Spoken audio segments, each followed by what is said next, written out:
Central New Jersey, right? Central Jersey, Conrail.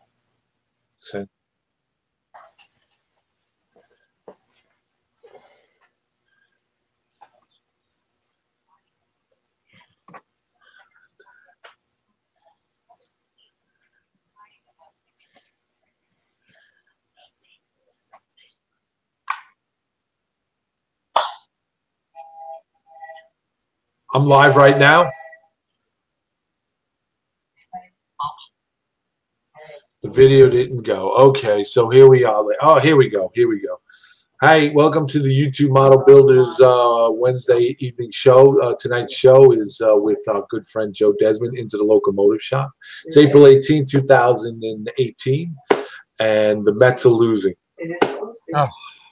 3-game series against Washington Nationals. They lost last night, and they're losing tonight. I know this is about model railroading, but just had to say that. As a diehard Met fan, I'm croaking over here.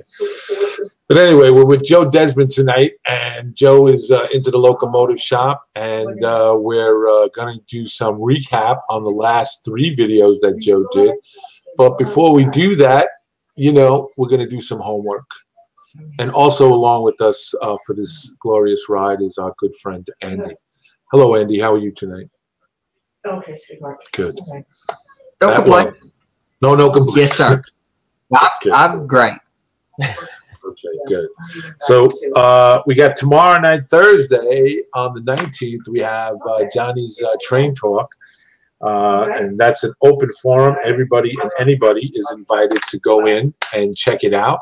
And topics related to, you know, model trains, weathering, repairing, tracks, whatever we need to do is open to a forum. And it's open to all you guys out there to check it out. I think we're having some technical difficulties. I'm not too sure. I'm getting the round circle over here.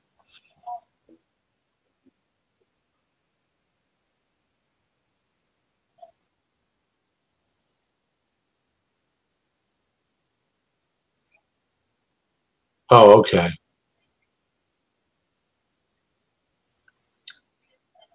Okay. All right, so let me. All right. Joe, how are you tonight? I'm doing well. Good. It was a long day at work. I'm glad to be here, and let's talk some trains. Yes, let's get into it. Joe's the proud sponsor of his YouTube channel, the Central Jersey Conrail and N-Scale, and he had an operations session last month. Right? Is that correct? Yeah. The op session last month. We're getting right now. Actually, I'm doing a video series for my channel. It's going to be called I'm calling it the Operations Blowout. And what we're going to do is it's going to be a 7-day release, 1 episode per day. And I'm going to run a complete op session for everybody, and they can watch it in my little format, the way I like to do my operations videos. And I think it's going to be really cool. Good. And tonight, like I said, oh, I'm sorry, Joe, go ahead. Oh, I was just going to follow up, and then that'll set the layout up for our op session on the 19th. That's correct. That's correct. That's the one I'll be going to. Yes. So, no, May 19th. I'm sorry, everyone. May 19th. May 19th. Yeah, we're going to be doing that. So tonight, Joe, we're going to 3 videos in regards to the installation and stuff like that. Okay.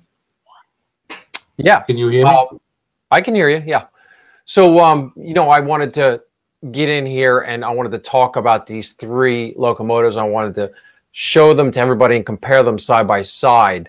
Now, I know there might be a little criticism out there because I did omit one of the manufacturers, and that was Soundtracks. And that, for one reason and one reason alone, is because I was working with a Tsunami 2 in another project, and I just didn't like the way it was coming out with the fit and getting everything crammed in there. So I kind of just shied away from the Soundtrack. So I'm sure there's people out there who use Tsunami 2s in N-Scale and like them, but, you know, I got into that install and I was like, I really don't want to do this. So I shied away from it. So, you know, the three that we did, I really favored the drop-in boards because, you know, we're dealing with a chassis that's 10 millimeters wide. And a lot of these boards are 10 millimeters wide. And we got to deal with a capacitor and a speaker and try and shove all that plus all that wire in there. And these drop-in boards, make the difference, I think. Yeah. Yeah, I could see that. I mean, from last. Ooh. That's okay. Last time it looked like.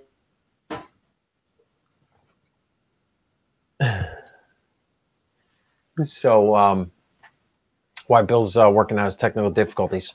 So, you know, the drop-in boards, I think, are more for the intermediate and beginner level to get into a sound. So, you know, that's why these last three locomotives I thought were a good idea. So, the one board that I didn't use, and it's kind of an older style board, and mostly I don't know very many people that are using them anymore, and I don't know how many they're actually producing, is the MRC boards. I mean, that started the whole drop-in sound thing back in, you know, I think it was around 2004, 2005. Those were the real hot ones, and then Digitrax came out with their drop-in boards, and I think now with the ESU board, it's made it, you know, a big step that we're now into the big boy world, as I like to call it. So, let's see. While we're waiting for Bill,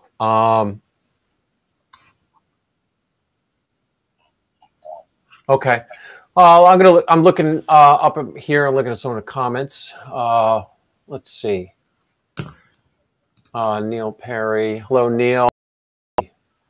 Sparky. Hello, Sparky. Thanks for joining us tonight. I know you just got done with your show, so it's nice to see you're here. We're talking about baseball, and I'm looking back. I see Neil. The Indians. Oh, we got an Indians fan out there, a Cleveland fan. Northern Star Railroad. Hello. The famous chef here at Aussie. A B&L fan. Okay. So drop-in boards are the only way for in-scale guys like me.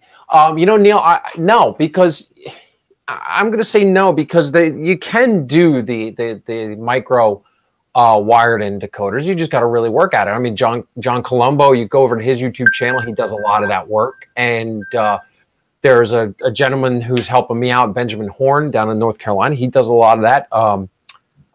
Shane Mason, you know, Breakman 17, he does a lot of the wired in. So it's not, you don't have to do the drop in. I just think that this venture of the layout, I really want to get going here, and I don't want to be bogged down in cumbersome installs. And I think the drop in is a good alternative, and especially the ESU it's really groundbreaking because, you know, we're allowed to, you know, download our files and update it, and you know, go with custom sound files and the full throttle features. I mean, that's the key, I think, to realistic operations. It's made a big difference. So what we'll do here is we'll queue up this video, and we'll watch. What I've broken down is I did some highlights of the 3 installs, so we can kind of compare side by side. We could talk about, you know, what the likes and dislikes are, and I want you guys to participate out there and see what you think. I know I don't want to keep it exclusive to in-scalers, so anybody who does HO style and stuff like that, I know, like Sparky, you know, just jump in here and tell me what you think. So Andy, why don't we go ahead and roll our first locomotive? This is going to be the SD50 with the Digitrax drop-in board and the Digitrax speaker.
Okay, so you know, that was the first one we did. That was the Digitrax board with the Digitrax speaker. You know, the fit in that chassis was really nice. We didn't have to modify the frame with that Digitrax oval speaker. You know, it has its own built-in speaker box.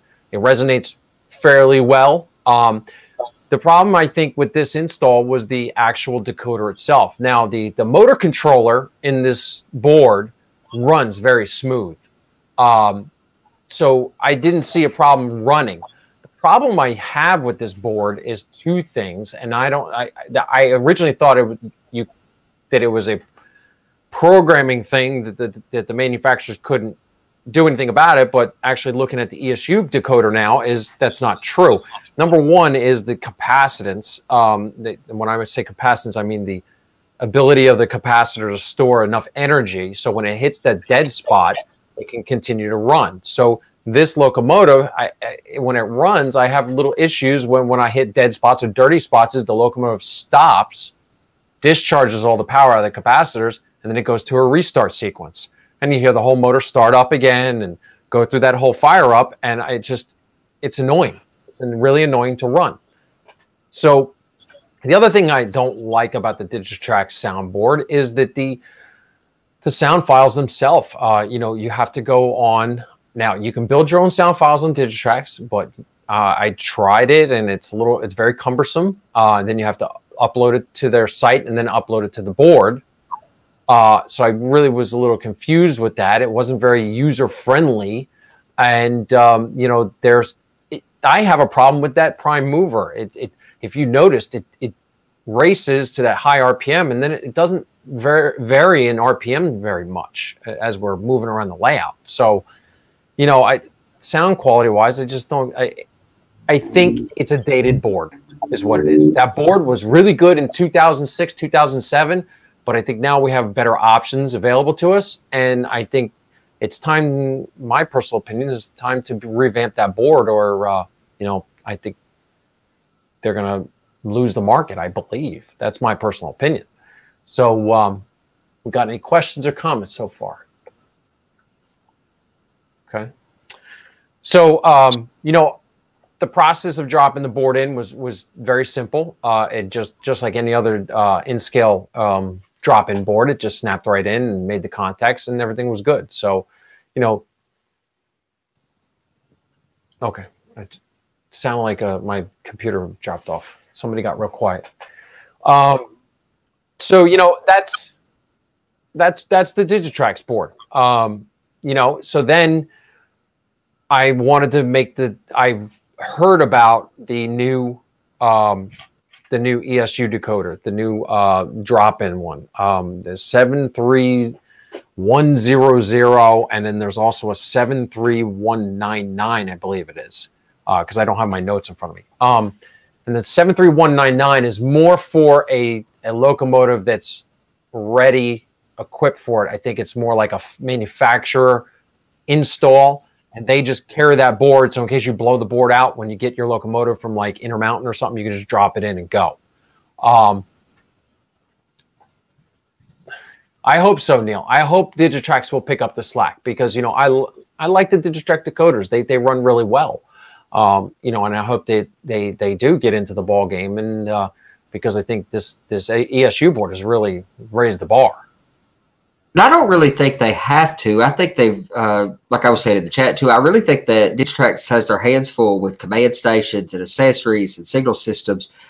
Several years ago, they needed to make a good decoder because we didn't have the choice of TCS and ESU and all these other things. They had to make a good decoder. Now they could compete, or they could let that go and let decoder manufacturers do a very good job on that, and let them continue to build one of the most popular command stations.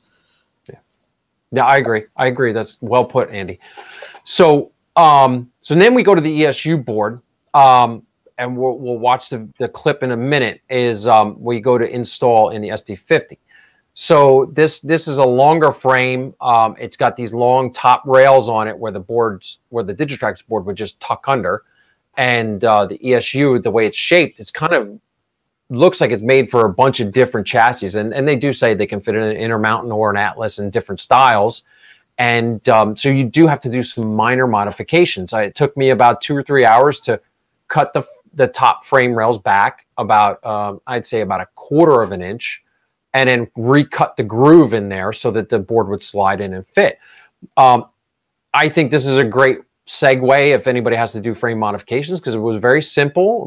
It did take some time because I wanted to do it right, and it worked out perfectly. The board makes contact, and it works really well. So, install wise, it's more of a more advanced install than just a straight drop in. With this SD60 here, I decided to use the Zemo speaker. So there's a couple different manufacturers right now of speakers that are small enough for in scale. Zemo has one that's an 8mm speaker, so that gives you enough room to put it on that tail end behind the back of the board and still have the shell fit down properly. So I went with the 8mm Zemo here, and I was blown away because, don't forget, I believe, Andy, you can help me out if I'm wrong, Digitrax, I believe, is an 8-bit sound, and I think the ESU board is a 16-bit sound. Yes, yeah, at least. ESU may even have some that are doing a little better than 16, but they're at least CD audio quality 16-bit, and 8-bit is what a telephone sounded like in 1940. So, yes, pretty weak. I always equated to Andy back to the old days when we had the PCs and we were buying the Sound Blaster Pros, and they were like, oh, 18-bit or 16-bit, and I'm like, well, what's that make a difference? And it makes a heck of a difference if you remember correctly. Yeah, it's effectively big difference in audio in general. Digital audio is 20-bit or 20 or 24 compared to 16. And 20-bit is 4 times the quality of 16, and 24 bits effectively 16 times the quality of 16. That's a big difference. Not really, but in practice, that's how it works. Right. Sam Cool. TCS is #1 right now, in my opinion, but ESU is a lot more popular, so they will better and different decoders. Their sound is better. Well, I've never the TCS WOW. Yeah, TCS WOW's installs in InScale were pretty big about 5 years ago. But I think I don't think very many. I haven't seen very many install videos on TCS WOW decoders lately, so I don't know. Everybody's jumping to the ESU, and you know what? Let me just discuss it now. So about a couple of weeks ago, I was listening to a Model's Life podcast with Lionel Strang, and he was talking about a Ken Patterson video on What's Neat This Week. So I went and watched that video series, and Ken Patterson talked about the 3 different sound manufacturers. He talked about the TCS, he talked about the Soundtrax, and then he talked about the ESU. And Mr. Hoffman from ESU was on, and he discussed the thing about ESU that really has brought it to the level that we're at now is that they went with the full throttle features that gives you that drive hold. So Mr. Hoffman was saying that, only you know what's in the cars behind the locomotive. The decoder doesn't know, and the viewer doesn't know. So with the ESU decoder, it gives you that option of ramping by hitting the F9 button and then playing with that throttle. You can ramp up the RPMs to make it appear that you're pulling a heavy load. So once he put that into that perspective, and then he says, there is no back EMF on the ESU decoders. It's all the drive hold. And the Scott Perry, what TCS Mule decoders are pretty good. Did you make a video when you did the SD50 ESU install? Sorry if you covered it. I'm sorry. Did I say SD50, Scott? I meant SD60. They're 2 SD60s, and then the last one is the GP40-2. That was a Freudian slip. My apologies. The SD50 that you may be asking about, Scott, that I was talking about on my channel, that was the one with the Soundtrax that I've just kind of put it on hold indefinitely. So, and then the TCS and the Soundtrax, they don't have that. They have the back EMF, so that gives you that digital exhaust. So when you let off the throttle, when the train comes down a grade or levels out, the senses that there's not as much load on the motor controller, and it automatically puts that sound file into an exhaust phase, like you're throttling back. So, you know, that's your differences there. Is the ESU gives you the full control over the sound file itself, where the TCS and the Soundtracks kind of lets the computer chip do the decisions for you. So, and that kind of sold me, that little interview. And this was after we had done these sound installs. So it kind of reaffirmed the choice that I've made, because I think I'm just going to be going with this ESU now. So let's listen to the sound difference now. We've been talking. So go ahead, Andy, roll that next clip.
Okay, pause it there.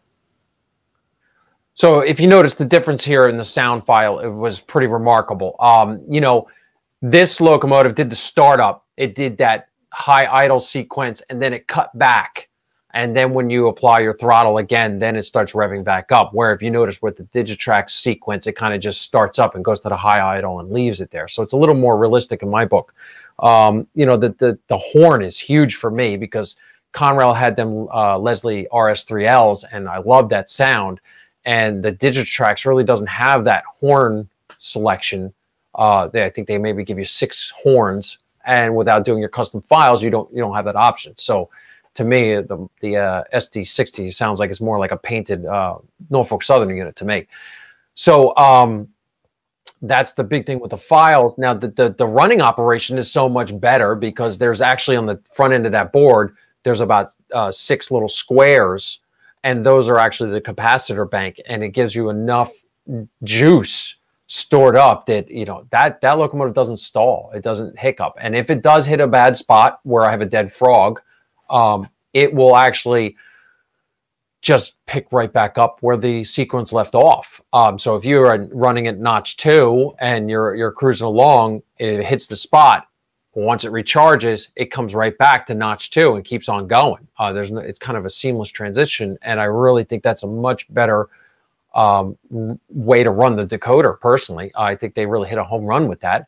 And because you know, it is a little annoying with the Digitrax board when you're running around and it stalls, and then you have to wait to keep going. So the ESU is a much better product in that respect. The speaker, I think what the speaker for the cost-wise, I believe the difference in cost between the ESU, the Zemo Sugar Cube speaker and the Digitrax Oval it's very, very close to being the same price. And as you'll see in the next sequence, that I didn't see a difference in quality. Actually, I'm going to favor the Digitrax speaker, because it comes all inclusive in his box, and you can slide it under that board, and you don't have to worry about, you know, balance that last locomotive. It sits on the end, and you have to, you know, make sure it's in the right position. So, yeah, definitely think this, and then, you know, being able to upgrade your firmware is really nice too, because as ESU, and this was coming out of that interview that I'm watching, he said that, you know, because of the abilities in the future, if there's anything new they want to add, you can always upgrade your locomotives without having to tear them apart. Just put it back on the programming track, use their programmer, and you can update your firmware or reload certain sound files or whatever. So I think that's really huge. You know, but there is that, this is the one thing about the ESU, is the programmer is an additional cost you're going to have to spend. So, but there you can, like Mr. Hoffman was saying, I think there's also people when we did the install that said you don't have to do the install of the sound files. You can order it.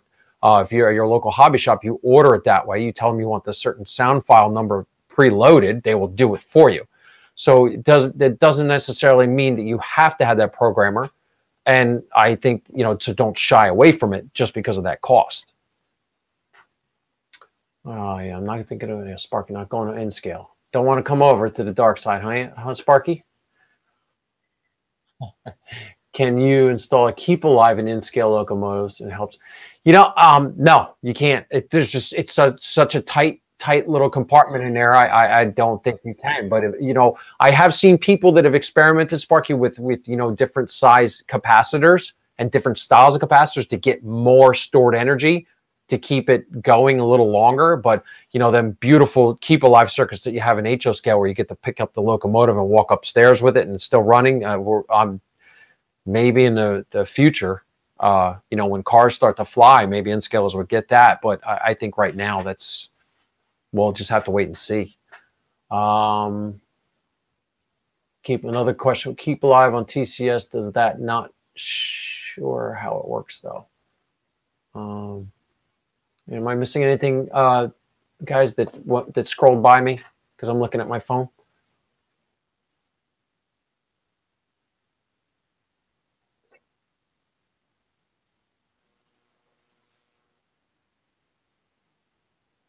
Sam, cool. Pigs will fly before cars fly. Well, they got flying cars. You just can't have flying car drivers. He was asking about whether back EMF is set by CV value, and it is, and you can. But the most important thing about back EMF is the tunability of it. That if you just turned it on or turned it off, it would be a value to make our motors run better. But the ability to tune it to the particular dynamics of that electric motor is the real value of back EMF, in my opinion, because you can really make that locomotive respond a whole lot more like a tens of or hundreds of tons piece of equipment compared to a few ounce piece of plastic. Yeah, that's the one thing that all of my decoders thus far is everything's been left in the stock configurations. I haven't really messed with the CVs to adjust back to adjust momentum or anything like that. So I'm kind of just getting used to it. And the whole thing is the ESU decoder and the way it operates. It was a learning curve. You noticed in that first video, it took off like a rocket. It took me a couple days to get used to playing with the drive hold features and all that stuff and to make it run a little more realistic. So I think, you know, adjusting these CVs at a later time will really tune it in. And don't forget, most of these manufacturers now are giving the model railroaders a lot of different options with these CVs that you can tweak a lot of stuff. So that's good. But I just haven't gotten into that yet. I saw somebody talking about the GP40-2 with the oval speaker, and you love it with the ESU. That's Allisonville LD. And here you go. I'm going to show the video right now then, Allisonville sub LD. Go ahead and roll it, Andy.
That's good, Andy. You can stop there.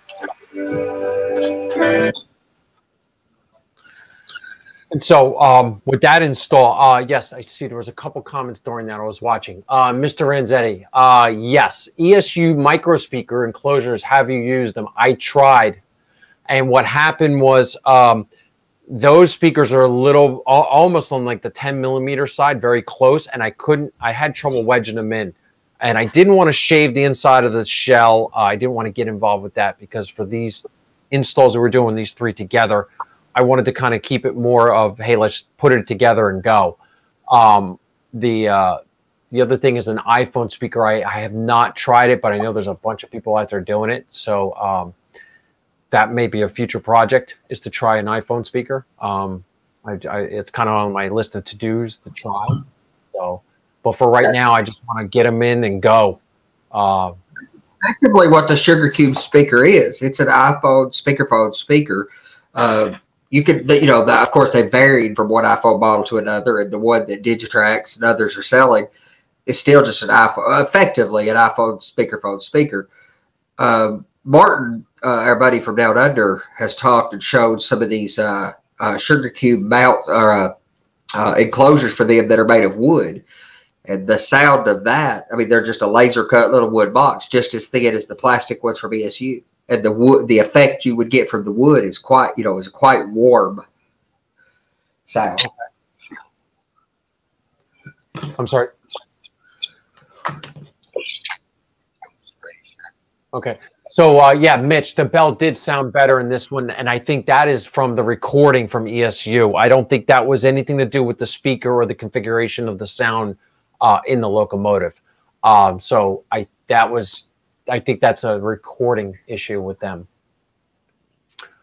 So as you can see right there towards the end of the last video, I really played with the drive hold for you, so you could hear the difference of ramping it up and how good it does sound. And it's fun. It makes it fun. I have to admit. The other thing was this board, the 73100 for this style chassis, this Atlas style, the short base, GP units. The thing just went right in. I didn't have to modify the frame. It just went right in. The motor tabs met up with the bottom of the board, and there was contact, and everything went really well. This one I went with the Digitrax speaker. It was more of an experiment that I wanted to do together, and I wanted to compare the Digitrax speaker with a better soundboard than with the Digitrax soundboard itself, and it does produce a really decent sound comparative to the way it was in its stock configuration. And the best thing about this is we just put a little bit of Capcom tape underneath, and we could slide it underneath without bending the board out of whack, because there's enough clearance, and it was narrow enough, and it had a nice little enclosure, and it all buttoned up real clean. And I think it was really worth it. And those speakers are really $10 at Streamline Back Shop. So I was just like, all right, let's give it a shot. And I think it came out really good. So my opinion on all this stuff they're talking about with ESU decoders is ESU gives you, and I think TCS had Steam power under lock and key up to about a year ago, and they kind of lost. I don't know if they lost their lead. They just didn't take advantage of that lead, and ESU just caught up. And now ESU has Steam decoders that are on par with their diesel decoders. But ESU gives you something virtually nobody else does. Choice. You don't have to buy the programmer. You can totally just buy it with the code in it, and you have as good or better motor control and sound as Digitrax, TCS, or Tsunami. But you also get on the option. So if you care about some odd nuance like drive hold and some of those things, or nuances of momentum, you have the choices. Yeah, it does. It does. I totally agree. So, when I was building this layout, I really wanted sound. I thought sound was the next kind of cutting edge here in model rating. HO, you've been about 10, I'm going to give you 10 years a head start on us. I give you HO scalers you got about a 10-year head start with us. We started with the MRCs and they were okay, and then we went into the Digitrax. But to run a realistic operation prototype based and have some smooth running locomotives, I was really starting to lose the faith that I was going to have a decent sound quality and running quality in the same, respect. I was looking at the soundtracks and the TCS WOW at the time, but then the ESU kind of stepped in, and I think it's really going to make this layout come together where I'm going to get what I want. I'm going to get smooth running operations, prototypical, and I'll have the sound to match it. So I think, I think that's groundbreaking for InScale. I think that's a big step forward where we're not just weirdos playing with little tiny things that nobody can see. I think we're now running InScale that is prototypical, and it looks good and sounds really good too. So I think. Are you saying you're not just a weirdo anymore? You're not eliminating the weirdo part, though, right? Oh yeah, I'm still a little weird. But everybody always makes fun. Even the people come down. My one operator, Chris Despoto, he's a big HO scaler, and he was like, "Oh, I got to get used to this. How small this is." It took him a little while, but he got used to it, and so I think it is a different type of modeling. You got to be ready to go, and but I think this is just one step in the right direction. I think for InScale, and this is bringing us up to speed with everybody else, and I think it's a sigh of relief for me because now I'm like, okay, this is going to work. This is going to do what I want it to do. There was a question from Neil Perry. What was the question? It's Brian W. What was the question?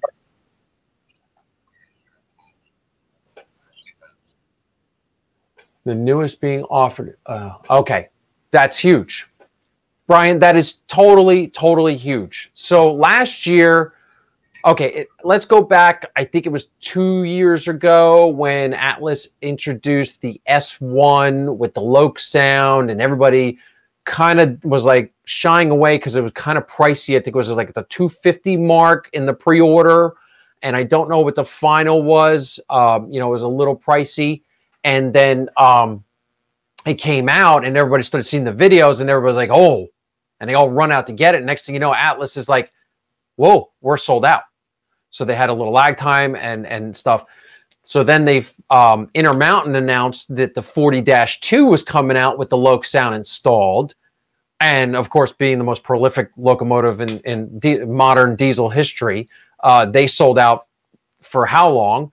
But you watch the videos and it's a superb looking, running, sounding locomotive. So, and then this year, I think Atlas and Intermountain are getting the message that, hey, we've complained for years about spending too much on locomotives. So here comes the manufacturers, and they put out these primo locomotives at a premium price, $250 for a sound installed DCC board, beautiful locomotive, but they're selling out. They're selling out. So now we have this year, they're announcing, I think I've heard Atlas announce, so everybody correct me on the feed if I'm saying it wrong. Intermountain coming out with a Paducah Shops GP10 Loke sound ready, or Loke sound installed. Atlas coming out with a redesigned SD50, SD60 platform, which is those two locomotives that we did, with Loke sound, and GP38-2 I've heard coming out in InScale with the Loke sound. So they're lining up, and I think the manufacturers are realizing that the InScalers want it, they're paying for it, we're going to give it to them. I think that's changing the way our modeling here in InScale is. It's revolutionary, I think, to look at is how many equipped. Oh, it also has a rear dish light. Thank you, Brian. I think that's saying there that, the manufacturers have heard us speak through our purchasing, and they're answering, and they're stepping up big. So I think, quite possibly if you keep going the way we're going with these new releases and retooling and all that stuff, maybe I'm going to just put it out there and say within 5 years, you won't be doing this stuff anymore. You'll just be buying it. Because let's look at it from this perspective. You go to the shop, go online, you buy a brand new Atlas GP40-2. Spend about $100. Go back on, you look for an ESU drop-in board. You're spending about, if you catch it on sale, $90 to $100. We're up to $200. Go buy our speaker for $10. We buy our details and our paint and all that other stuff. I'll give you another $15. So now we're up to $235. And then you got to put it all together. And you got to program it. And then you got to get it running. And then it takes a couple nights. Now listen, sorry, my time is a lot more worth $25. I'm going to go out and just buy it. I'm just going to buy it, take it out of the box, put it on the programming track, set my decoder address, and have it running. So, yeah, I think that's big. You know, the cost value versus the time. Do you want to spend $20 extra to save yourself 2 or 3 nights? And so I think that is big. Oh, Bill, hi, you're back. Yes, I do apologize for the glitch in my computer. I don't know what's going on, but something happened. So I do apologize. Okay. 45 minutes. Do you see only locals would be the rare ones, I think. Yes, Neil, I think they will be rare. ESU is a great local Alco sound. Yeah, Andy, you're right. I think they do have a bunch of Alco files on the bank that you can choose. I haven't heard any releases. If any, Brian W., you're pretty up on this. Did you hear any releases of a possible Alco unit coming out from either Intermountain or Atlas? So, Bill, yes, what do you think? Well, I think the Mets came back. They had bases, and they came back. They're up on the score. And as I was trying to do this, but I think to answer Andy's question earlier, I bought this computer in 2013. I think it's time for an upgrade. How's our conversation going here? Do we have anything else? And that's why this is the way most of us think now. Even HO locals say $199 Dakota 100. You can buy it for $299, and you spent no time on the install. Brian W. says no. Brian W. also says not that I know of. Okay. That was asking if he heard anything about an Alco release. But, you know, the S2, the S1 or S2 Atlas that came out, that was an Alco, so we'll see what happens. Yes, that was a great logo. And I got the S2 in the HO scale. It's a Staten Island. It says it's the B&O Staten Island. Okay. Were you going to say something? And one of the things I think is so spectacular about ESU is where TCS or Tsunami may have a great sound for a G40 or an Alco RS3. ESU will have 4, so or something like that. So if you have a couple locomotives, that difference in sound of the engines playing off each other when you use a different sound effect. Also, the guys were talking about kind of the oddball engines. One of the things about the ESU programmer that you do not have to buy that. There is no reason whatsoever that you have to buy it. You get to, and it's an option that you don't get with other providers. But you can put whatever you want in there. You want to put a rock and roll song in for a sound effect. That's doable. So if you had a good video with a locomotive you saw that's not out yet, or an old video from back in the day of a particular locomotive, you can pull that into a WAV file with a free piece of Windows software in a half hour of your life.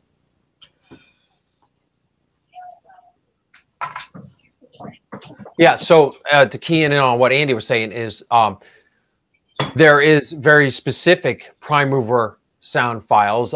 If you're running, you know, if you're running the EMD 710 series, you had different modifications of the 710 series. You had a turbo, a non-turbo, a roots blower. You know, you had different sounds inside the prime mover itself, and ESU has answered you for those specific prototypes with those sound files. So you go down that list and there's 4, 5, 6, 7, however many different sound files with the variations of the 710 prime mover and the 645 prime mover and the 575 that was in the GP9. You know, so I'm probably quoting that wrong. I don't know if the model number's right, but you know, so they've answered that for us and given us all those choices. So, and I know the other thing is, I know I was just in there tinkering around the other day, and I noticed for the Amtrak P59s, they give you the head-end power option to have the head-end power unit running with, you know, so you have the what they call it, the screamers, you know. So you know, it's ESU has a great platform where I don't know, Andy, does Soundtracks have that ability? You have some flexibility with Soundtracks, but not much. TCS actually is closer, in my opinion, with my experience. TCS is closer to some of the features of ESU.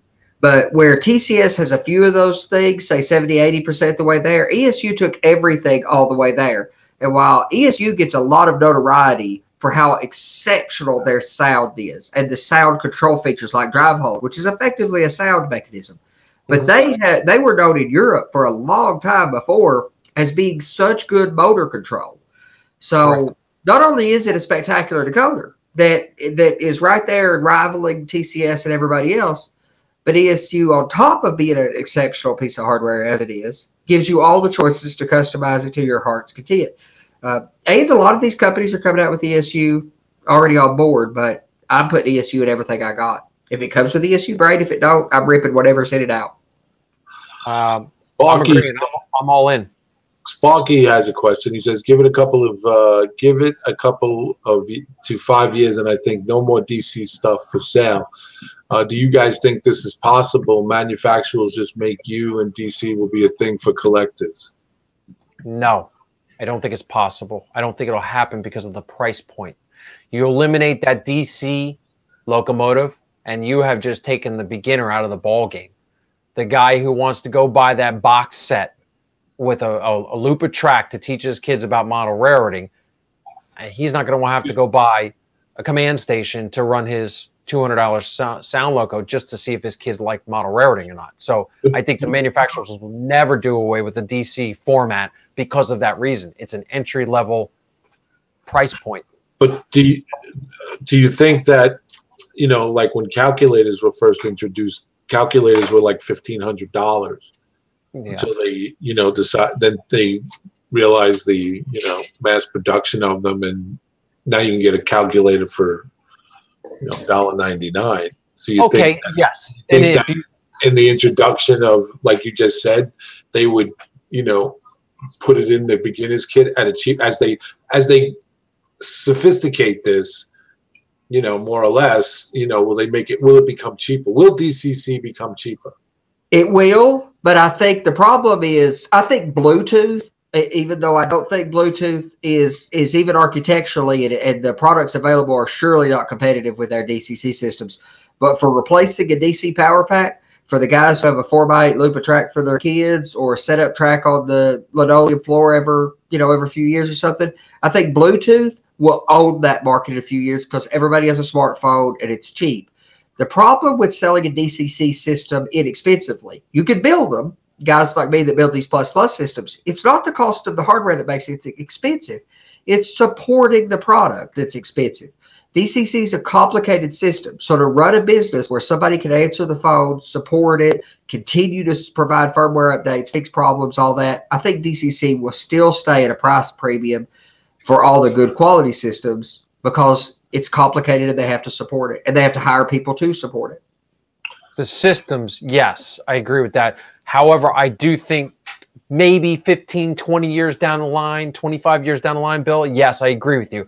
Through the production process, they will figure out a way to start trimming some of the cost off of this. You're making the things cheaper and smaller. You know, that's, I mean, look, we went to the moon in the Saturn V, and eventually it had the computing power of a calculator, but now we have these phones that have more computing power and cheaper than the whole Apollo program together. You know, so correct. I think, yeah, the answer to that, yeah, eventually it will. But I think in the near future, to answer Sparky's question, I think the DCC isn't going anywhere. Yeah. Well, Howie Mann says also investment already made will keep DC around. correct? Oh, yeah. You're going to have some people hanging on to DC for at least another 20 years. I think that battery technology is the differentiator. I think in 15, 20 years, when we buy a locomotive, we'll buy it just like a cell phone, and it'll have a milliamp hour rating of a battery. I think battery is the inevitable future of modern railroading. And I think that will turn the tide of choices in DCC, DC. But until that point, I think we're still going to go down these multiple roads of DCC with all of its variants, DC, and some Bluetooth and some other stuff. Well, I don't know. Just Ralph Renzetti asks the question, actually. We went to the moon. Oh, my gosh. Yeah, I know. I'm United States did, Ralph. Canada was. Oh, ha! That's the way to call we. But now, okay, so back to Andy's point. Yes, I agree. HO scale, O scale, G scale, all of them. Yes, battery power, Bluetooth, way to go within the next 10, 15 years. Absolutely.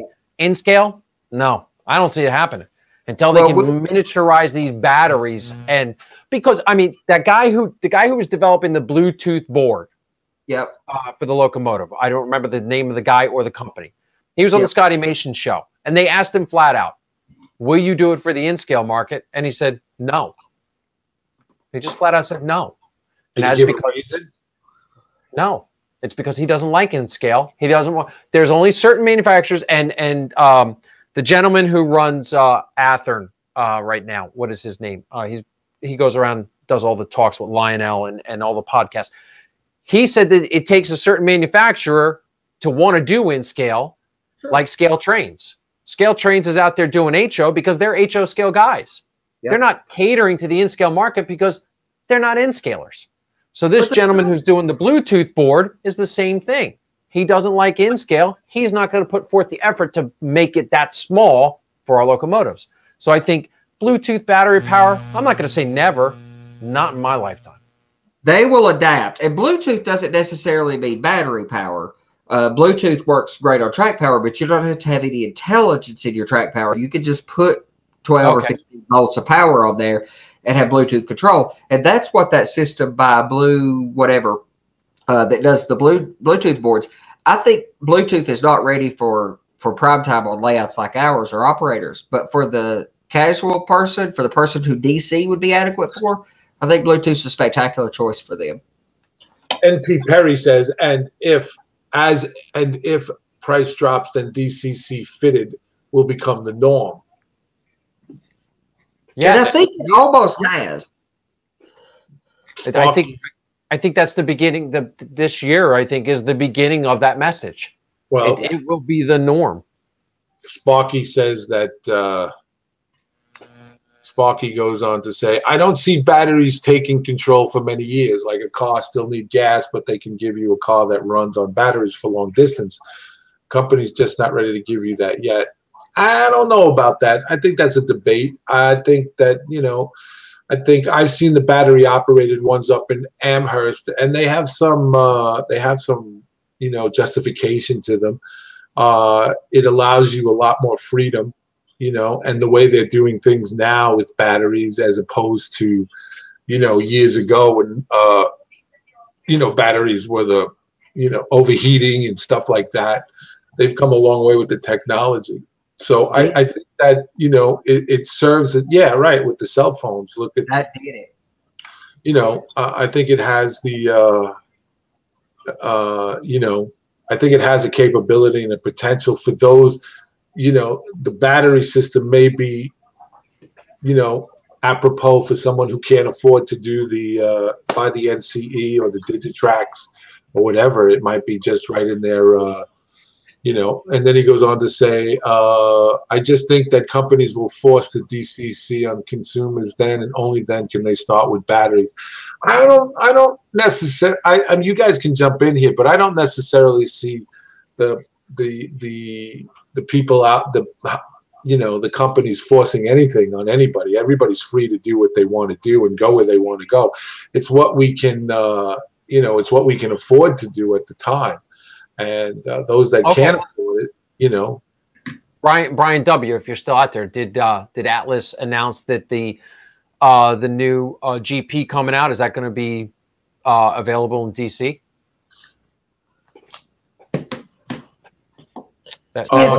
He said, Brian W. says I could see batteries being an issue with consisting of locos, one with a lower battery drag, the lead, etc. That's true too. Oh, Brian. Yes. As long as you have good battery management for your technology, you meter it, but you also get some cool effects when they run out of power. I don't think that is urgently available for any of us except the O scalers and maybe the very, very adventurous HO scalers. But the technology on batteries is ripe for innovation. And we have had the same battery technology. The battery, all the stuff that's happening in these right here are amazing. And the battery technology is 10 years old. It hasn't advanced. It's just waiting to jump. And when it does jump, then in scale, you could put, instead of having the lead weight in there, you have a heavy battery coil. It provides you the same weight, but gives you a power capability. And then super caps.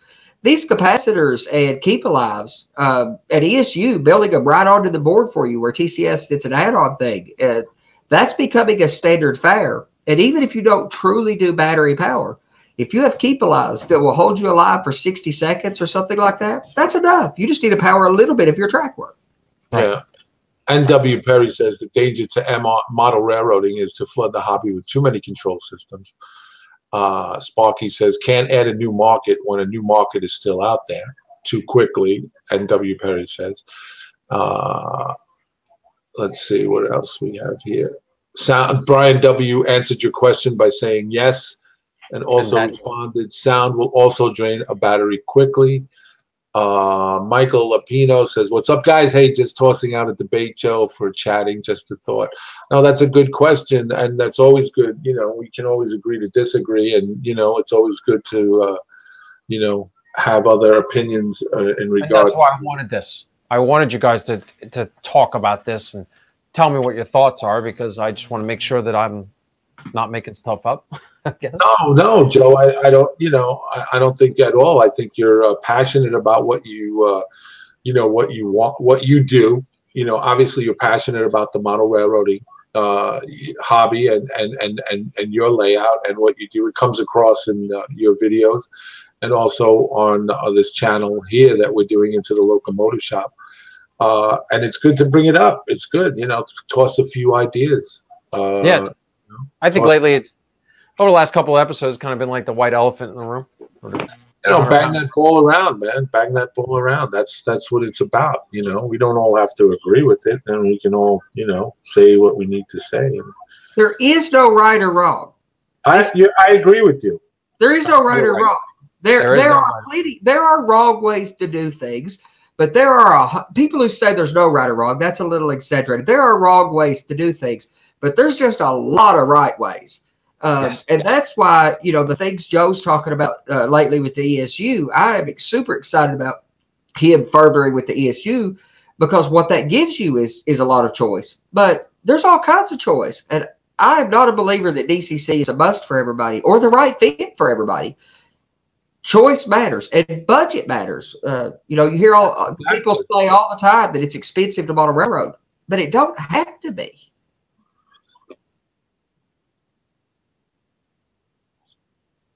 North Star Railroad line, Dwight, Joe, how to test an N-scale local for a blown speaker. Actually, he wrote this in capital letters. So when you write in capital letters, that means you have to yell. So, Joe, how to test an N-scale local for a blown speaker? To be honest with you, I think the locomotive, the SD60 that we did with the Zemo speaker, I think I've run into that issue where I blew the speaker. It sounds like a crackling noise when you rev up your actual motor, not the sound file, but the actual motor moves. It sounds like it's picking up interference. It sounds like crackling. I think that is an indication of a blown speaker. It goes back to the old days of when you used to have the big giant stereo speakers down with your turntable or your cassette deck. If you hear that crackling, buzzing sound in the background and it's kind of overtaking the sound, that's an indication the speaker is blown. And I don't think whether it's a 15-inch subwoofer or it's an 8mm Zemo speaker, it's all going to act the same. So I think this I'm sorry. No, I was just going to say, but there's no actual test.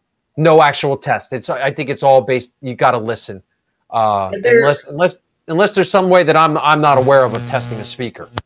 Right. And there are ways to test for that, testing the impedance, but it's complicated. And when speakers cost a few dollars, you don't see a plumber come out to your house. You can't be a plumber unless you have a truck of parts. You can't be a computer guy unless you have a whole building full of spare parts, because a whole lot of things are a lot harder to test for, like a blown speaker. It's harder to test that impedance than it is to just have another one to swap out, see if the problem goes away. So troubleshooting by elimination is easier than truly testing.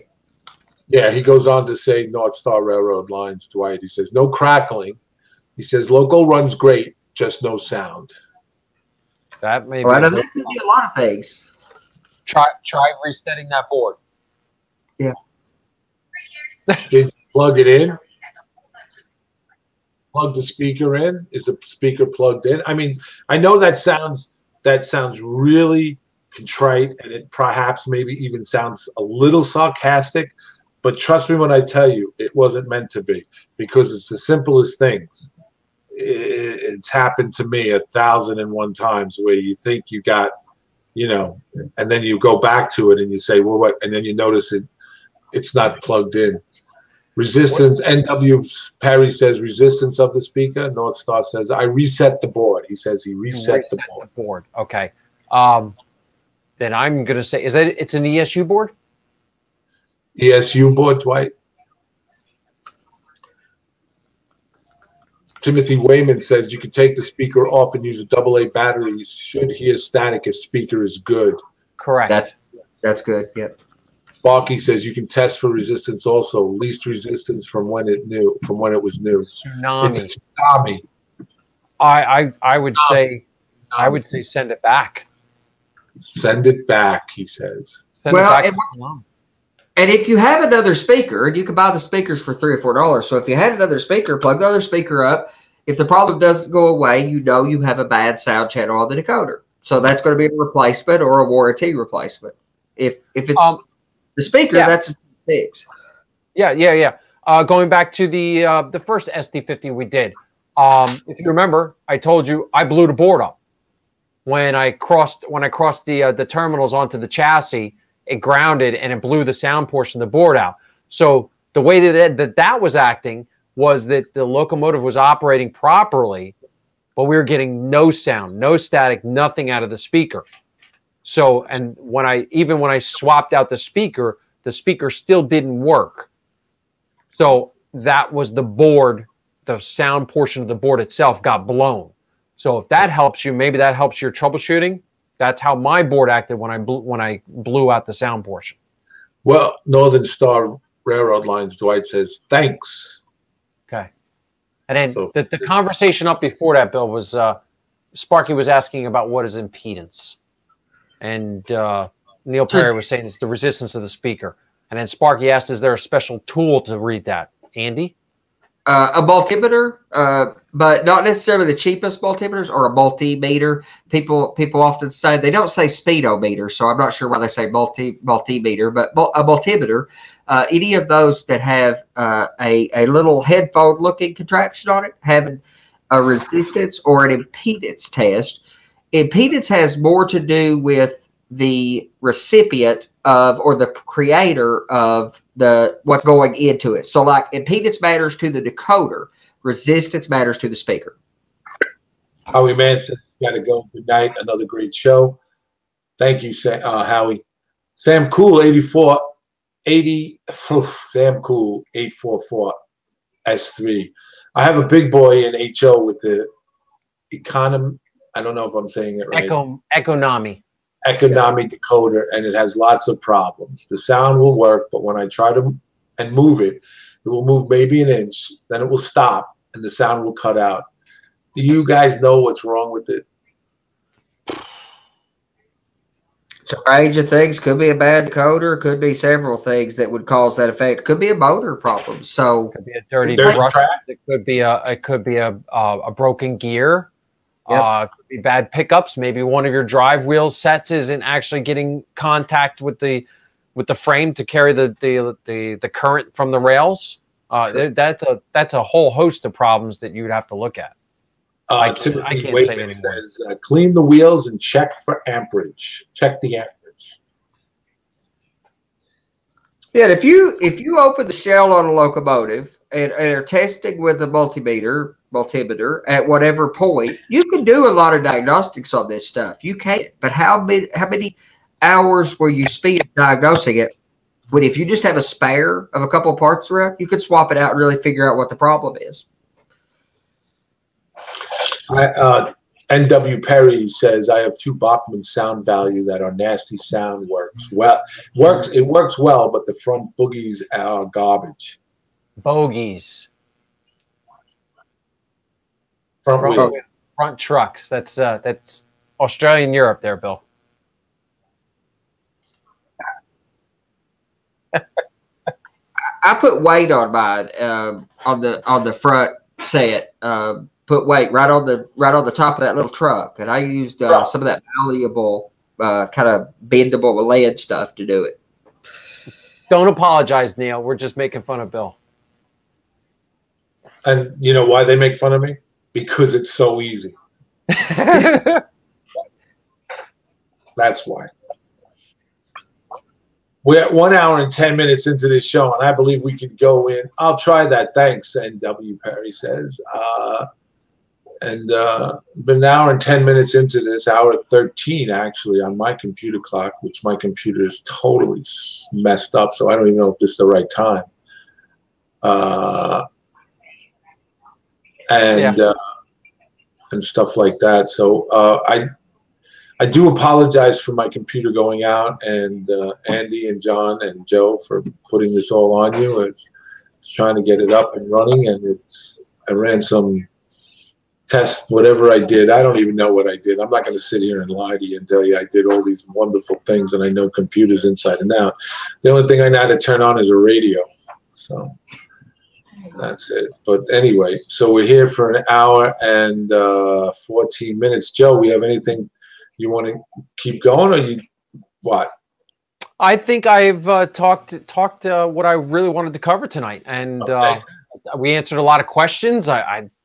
The comments coming up, I'm glad everybody was like talking on topic here, and that makes me very happy. So I think it's this is exactly what I wanted to do tonight, and I'm very happy with it. If anybody out there is a subscriber to EJ&E Jeff59, it says his video's up. Go check it out. Oh, when we get done, I'll go check it out, buddy. Okay, so there you go. We here at YouTube Model Builders are planning some other shows, and Joe, I, Andy, and John and Barry, Joe and have been in discussion with the track planner. Can I announce it? Yeah. Not yet? Not yet. So there, I can't tell you. I was just told by my director I can't announce it. So, because we have to come up with a schedule, I assume. But we're doing some new things. Well, okay. What's that? Yeah. Well, we're collaborating with Mr. Baronic, the track planner, on a future show with Joe Desmond and himself doing it. So we're going to do that. And we have a few more things that we want to do. We want to get some people to interview, do a kind of, John has come up with a great idea called Who's Big Bill Talking To Now?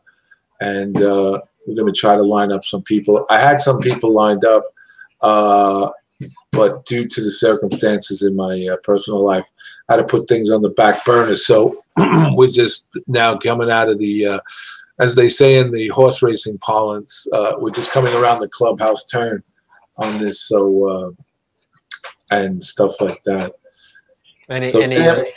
Any announcements with that, guys? With what? What you were just talking about. Who's Bill talking to? Anything with that, or nothing for everybody? We're going to leave them in suspense with that too. Oh no, we don't know who. We're still in the works with that. Who Big Bill's talking to? That's a show that John and I and Andy have been kicking around and trying to line up some people but like I said, I had to put it on the back burner due to the situation with my mom. So, just for everybody's, I don't like talking about it, but my mom was seriously ill, and now she's out of the woods, and she'll be coming home soon. So everything's back on and stuff like that. So glad to hear that. Yeah, it's good news. It's good news. So it's we can get back to whatever normal is. So let's see. Joe, you tell everybody to stay tuned, right? What's that? We're just going to have to tell everybody just stay tuned. Yeah, really stay tuned. We're going to be doing some really good things. I think anyway. We're trying to come up with some new ideas and some new formats and some new shows. So please give us. Right now we're working to put it together and change things around. And one of the first steps is we brought Joe on. We got Chris Healy on, and trying to get that together. And we're going to be venturing, and we got the fine scale thing going on with Andy Miles, and hope to do some more things with with Miles and stuff like that, and individual stuff with him, and and still put good format and good content out there for you guys. Just want to make it as interesting as possible. Sparky, Joe, you did a great job tonight. Sorry if I got you worked up. Just tried to spark up that chat. No, you didn't get me worked up, Sparky. Seriously, thank you for all your great questions. And Ralph Renzetti too. I mean, like his weathering show. That's makes. Oh yes, I'm sorry, Ralph. I do apologize. Oh, I know. Our resident weathering guy, and I'm sorry I forgot you, Ralph. I did. And Phil's show, that was a great one here lately. Oh, Ralph, don't think you forgot him for a minute. Those shows were spectacular. And Phil's show on trees, that was a very, you guys put that together. That was a really good one, I thought. I mean, I listened to it, was there for it, but Phil did a spectacular job on it. Absolutely. Phil did a great job. That was a good show. Yep. Absolutely. Sam Cool just said that he has a big reveal, and my layout is up as well. Sam Cool 844 small s3. So sub him, Sam Cool. Thank you, Timothy Wayman. Prayers still, Bill. Thank you very much. Look forward to it, Bill. Sparky says sounds like a great way to meet some new modelers that are out there.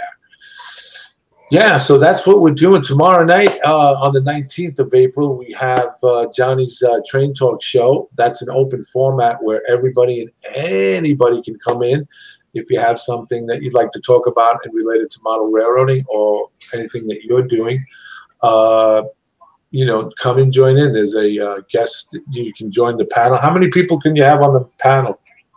13. 12 or 13. 13.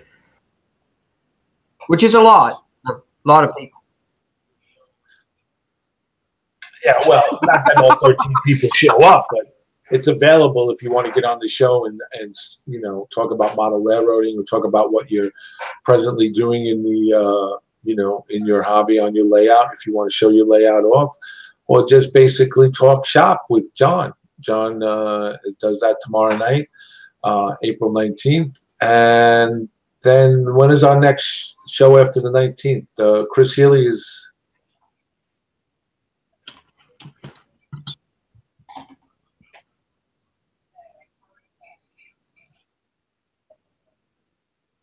Ralph's Weathering on what date?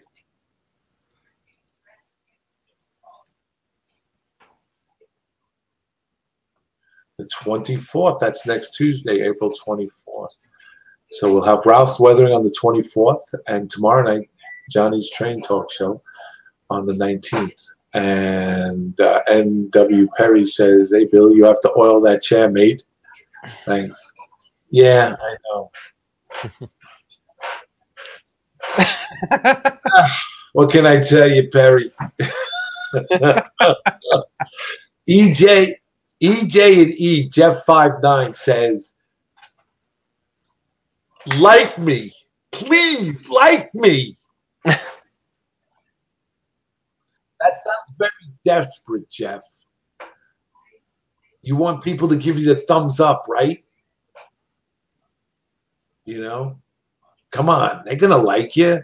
Put good content out there. They're going to like you. Don't worry about it. Anyway, once again, thank you guys for tuning in tonight, because if you don't tune in, we can't do this. We're just talking to dead air. So thank you for your questions. Thank you for being a part of this. And, he says that to, look at this. He interrupts me. Jeff59 to Sparky.